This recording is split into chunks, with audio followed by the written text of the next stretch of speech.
नमस्कार। स्वागत है आप सभी का हमारे YouTube चैनल में। तो दोस्तों, आज हम पढ़ेंगे शहादत हसन मंटो की लिखी कहानी सड़क के किनारे। यही दिन थे। आसमान उसकी आंखों की तरह ऐसा ही नीला था जैसा कि आज है, धुला हुआ, निथरा हुआ, और धूप भी ऐसी ही कनकनी थी, सुहाने ख्वाबों की तरह।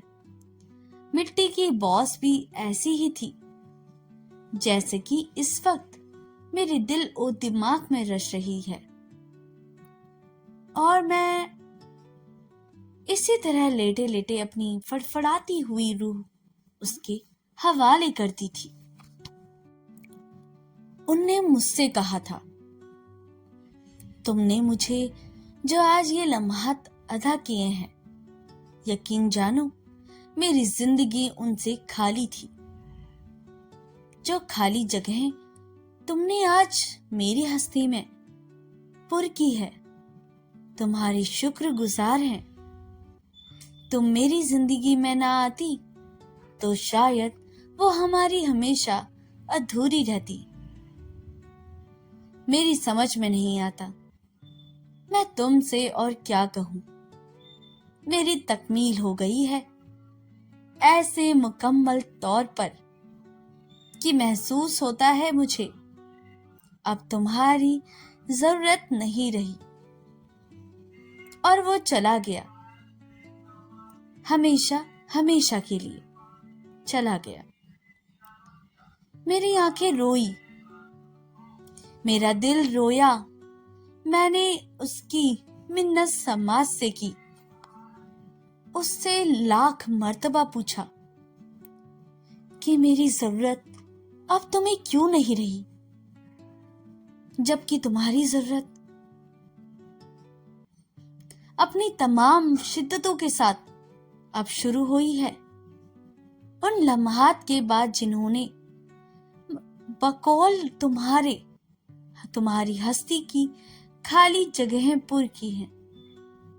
उसने कहा, तुम्हारे वजूद के जिस जिस जर्रे की मेरी हस्ती की तामीर और तकमील की जरूरत थी, ये लम्हात चुन चुन कर देते रहे।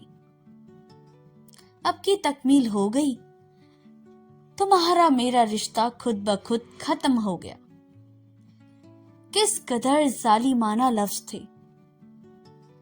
मुझसे ये पथराव बर्दाश्त न किया गया।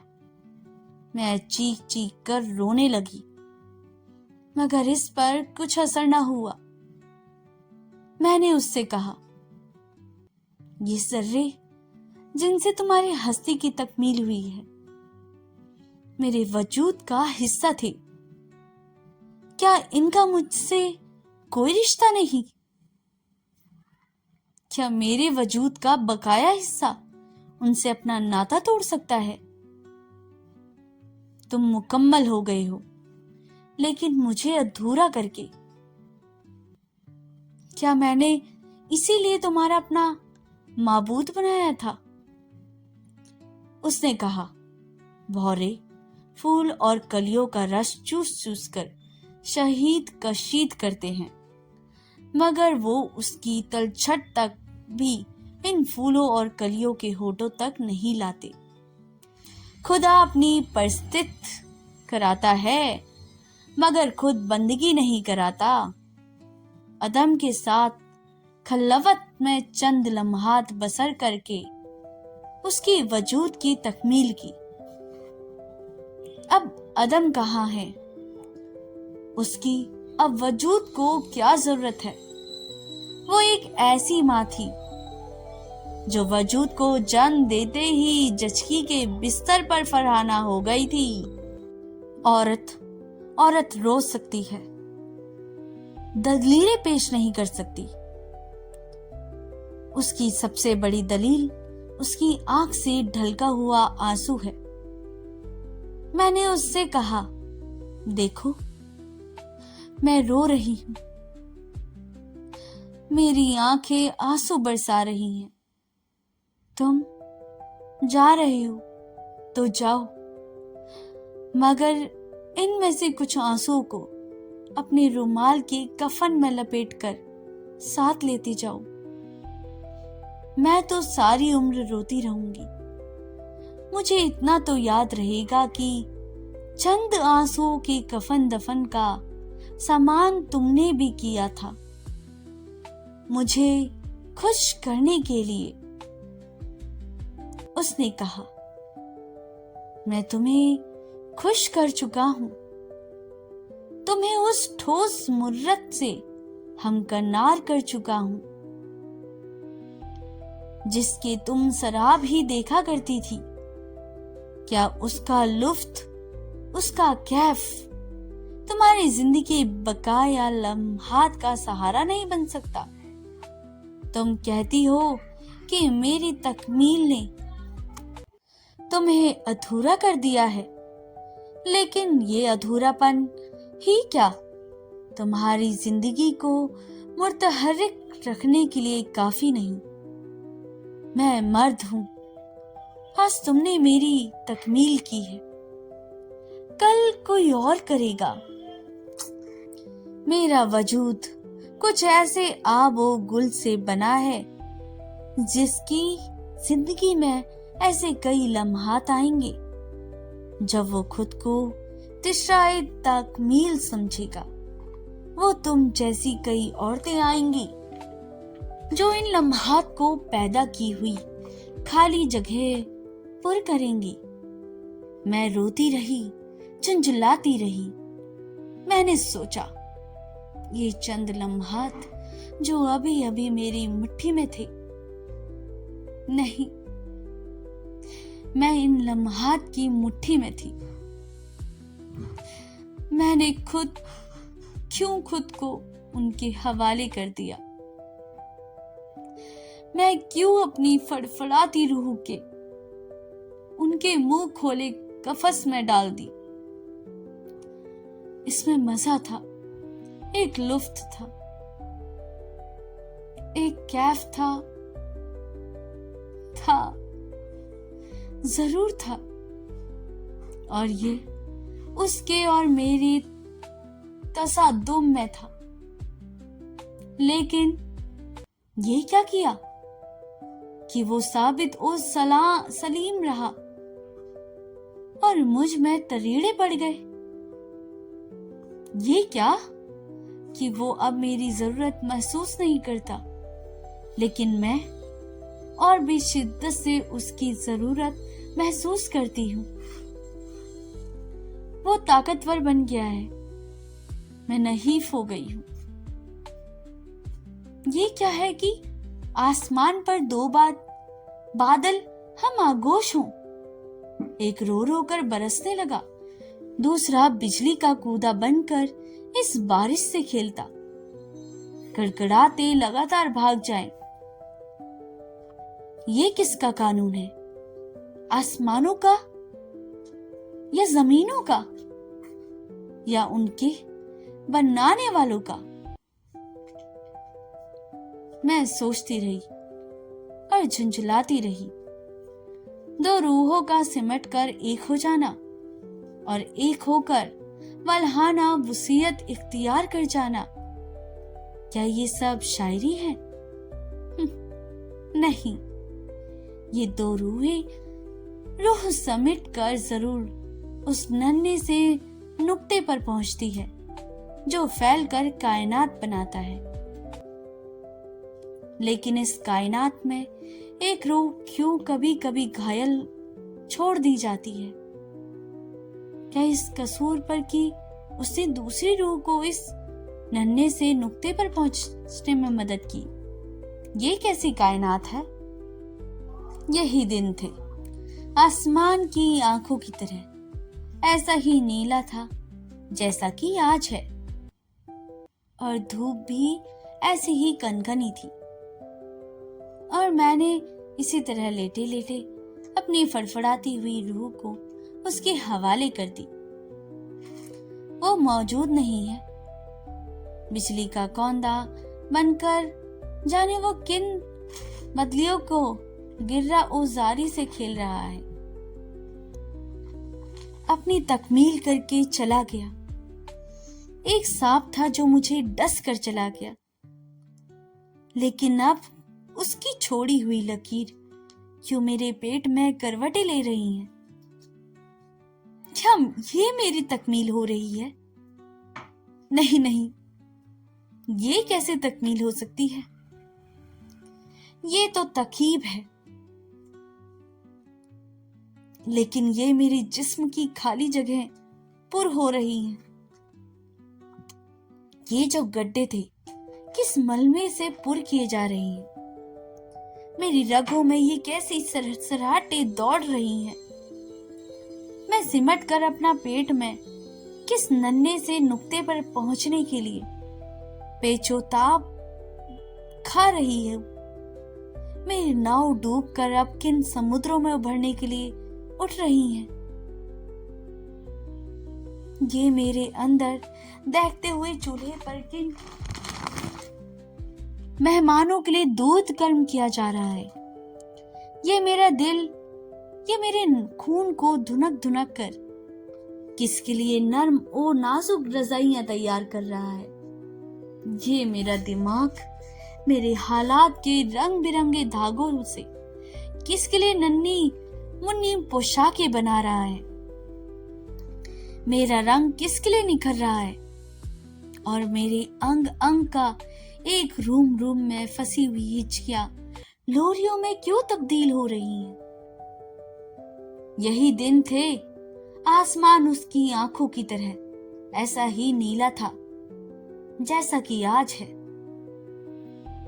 लेकिन ये आसमान अपनी बुलंदियों से उतरकर क्यों मेरे पेट में तन गया है? उसकी नीली नीली आंखें क्यों मेरी रगों में दौड़ती फिरती हैं? मेरे सीनों की गुलाइयों में मस्जिद की मेहराबें ऐसी तकदीस क्यों दे रही हैं? नहीं नहीं, ये तकदीस कुछ भी नहीं है। मैं इन मेहराबों को ढूंढ रहूंगी।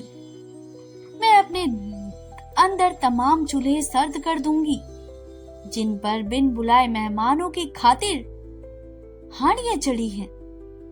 मैं अपने ख्यालात के तमाम रंग बिरंगे धागे आपस में उलझा दूंगी। यही दिन थे, आसमान उसकी आंखों की तरह ऐसा ही नीला था जैसा कि आज है। लेकिन मैं वो दिन क्यों याद करती हूँ जिनके सीने में से वो अपने नक्शे कदम भी उठाकर ले गया था? लेकिन ये नक्शे कदम किसका है? ये जो मेरे पेट की गहराइयों में तड़प रहा है, क्या ये मेरा जाना पहचाना नहीं?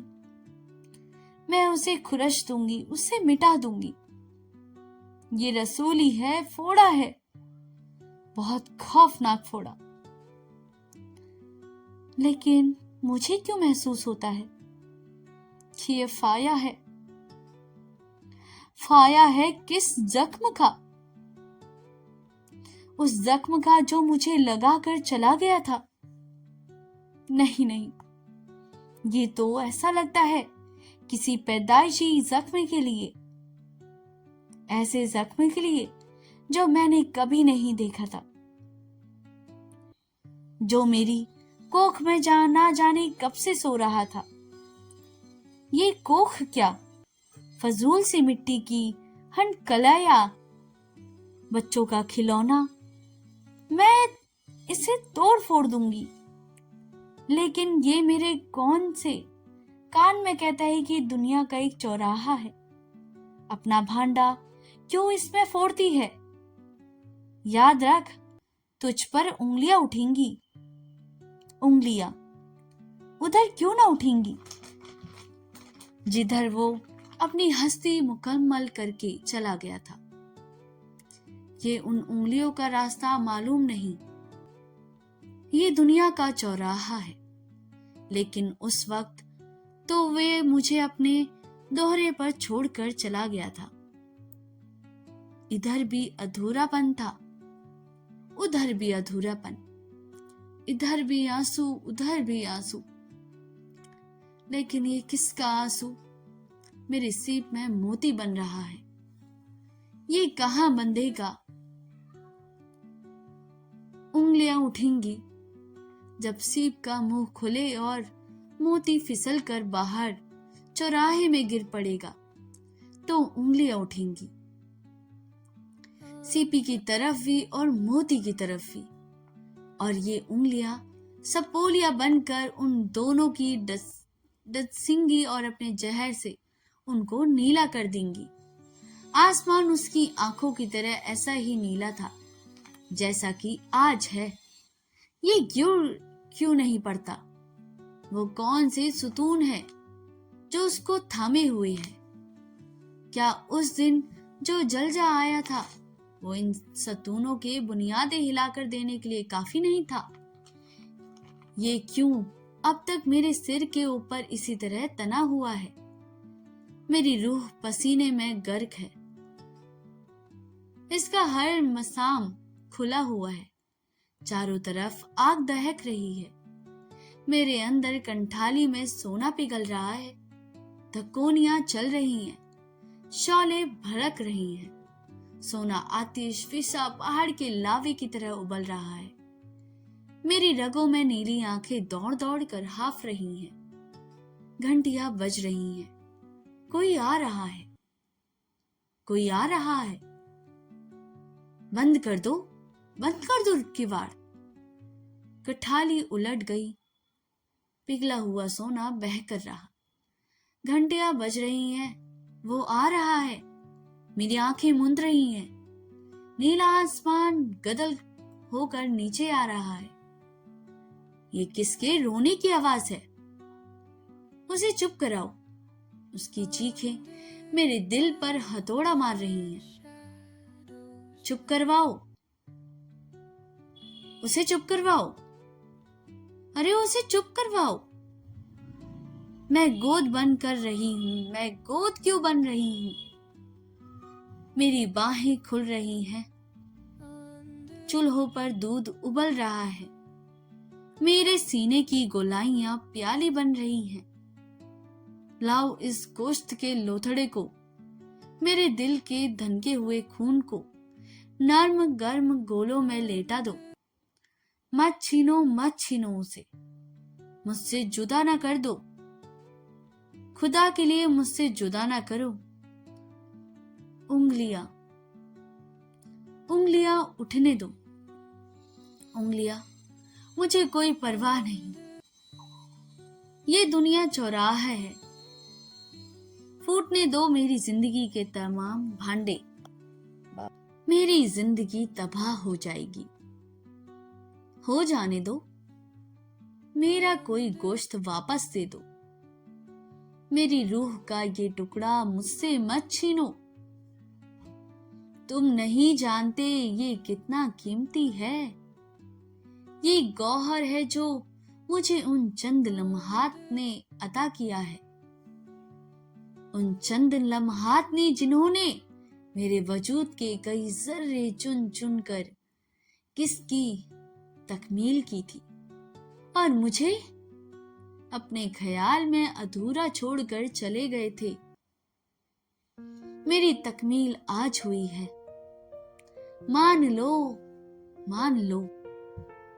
मेरे पेट के खला से पूछो, मेरी दूध भरी हुई छातियों से पूछो, इन लोरियों से पूछो जो मेरे अंग अंग में रूम रूम में तमाम हिचकियां सुलाकर आगे बढ़ रही हैं। उन जुलूनों से पूछो जो मेरे बाजुओं में डाले जा रहे हैं। मेरे चेहरे की जर्दियों से पूछो जो गोश्त के इस लोथड़े के गालों पर अपनी तमाम सुर्खियां छुपाती रही हैं। उन सांसों से पूछो जो छुपे चोरी उसको उसका हिस्सा पहुंचाते हैं। उंगलियां, उठने दो उंगलियां, मैं उन्हें काट डालूंगी, शोर मचेगा। ये उंगलियां उठाकर अपने कानों में ठूस लूंगी। मैं गूंगी हो जाऊंगी, बहरी हो जाऊंगी, अंधी हो जाऊंगी। मेरा गोश्त मेरे इशारे समझ लिया करेगा। मैं उसे टटोल टटोल कर पहचान लिया करूंगी। मत छीनो उसे। ये मेरी कोख की मांग का सिंदूर है। ये मेरी ममता के माथे की बिंदिया है। ये मेरे गुनाह का कड़वा फल है। ये लोग इस पर थू थू करेंगे, मैं चाट लूंगी। ये सब थूके अनवल समझकर मुझे साफ कर देंगी। देखो मैं हाथ जोड़ती हूँ, तुम्हारे पांव पड़ती हूँ। मेरे भरे हुए दूध के बर्तन औंधे ना करो। मेरे दिल के थूके हुए खून के नरम नरम गालों में आग ना लगाओ। मेरी बाहों के झूलों की रस्सियां ना तोड़ो। मेरे कानों क्यों उन गति से मरहूम ना करो जो उसके रोने पर मुझे सुनाई देते थे। मत छीनो, मुझसे जुदा ना करो। खुदा के लिए मुझे उससे जुदा ना करो। लाहौर, 21 जनवरी। धोबी मंडी में से पुलिस ने एक नौजायद बच्ची को सर्दी से ठिठुरते सड़क के किनारे पड़ी हुई पाया और अपने कब्जे में ले लिया। किसी संग दिल ने बच्ची की गर्दन को मजबूती से कपड़े से जकड़ कर रखा था और उरिया जिस्म को पानी से गीले कपड़ों में बांध रखा था ताकि वो सर्दी से मर जाए।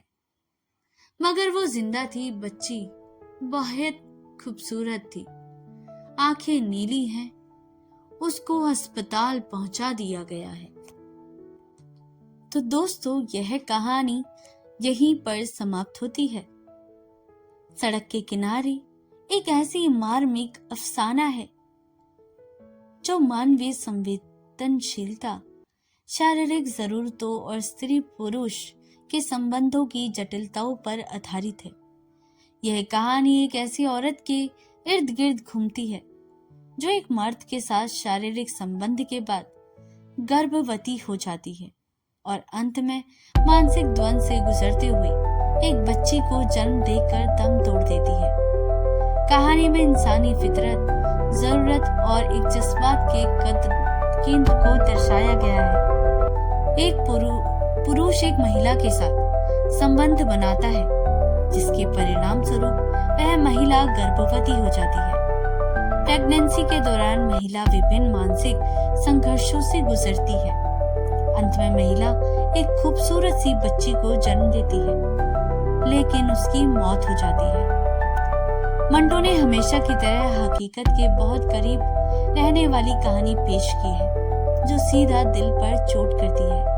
ये कहानी समाज की संवेदनहीनता को भी उजागर करती है और दिखाती है कि कैसे आम इंसान के जज्बात को अक्सर नजरअंदाज कर दिया जाता है। अगर आपको हमारी कहानी पसंद आई हो तो इसे लाइक, सब्सक्राइब और शेयर करना बिल्कुल ना भूलिएगा। हमारी कहानी को ज्यादा से ज्यादा अपने परिवार, मित्रों और अपने सहपाठियों के साथ ज्यादा से ज्यादा शेयर कीजिएगा। मिलते हैं अगली कहानी में, तब तक के लिए धन्यवाद।